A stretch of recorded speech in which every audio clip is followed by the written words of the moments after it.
Ok, vous connaissez tous l'impératif. C'est un temps qui permet de donner un ordre ou un conseil. Par exemple, en français, vous pouvez dire « prends ton temps » à la deuxième personne du singulier, « prenez votre temps » à la deuxième personne du pluriel, et « prenons notre temps » à la première personne du pluriel.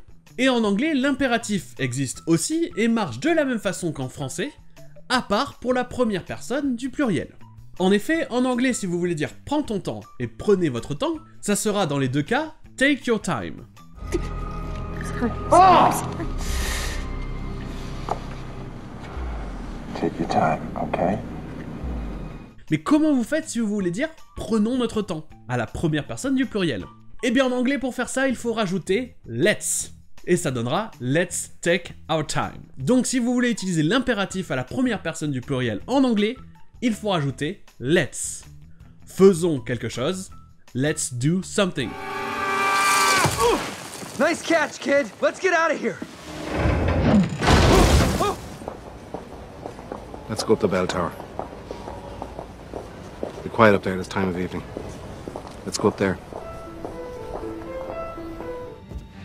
Let's put an end to this.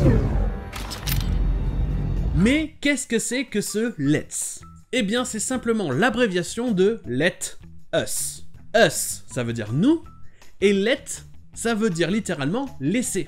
Donc en fait, si vous dites let's go avec un groupe d'amis, vous dites en fait let us go, et si on prenait ça littéralement, ça veut dire que vous dites à vos amis allons-y, laissez vous et moi y aller. Ça, c'est si on le prend littéralement, mais en fait en anglais, ça veut simplement dire allons-y. Let's go. Et donc après, il ne faut pas confondre ça avec les autres utilisations de let. Par exemple, si vous voyez une phrase commencer avec let us, en entier avec l'espace et pas d'apostrophe. Soit c'est une vieille façon ou une façon soutenue de dire let's, let us. Let us hunt some walk. Ou alors c'est le verbe let à l'impératif, mais cette fois à la deuxième personne du singulier ou du pluriel, et ça sera let us, laissez-nous.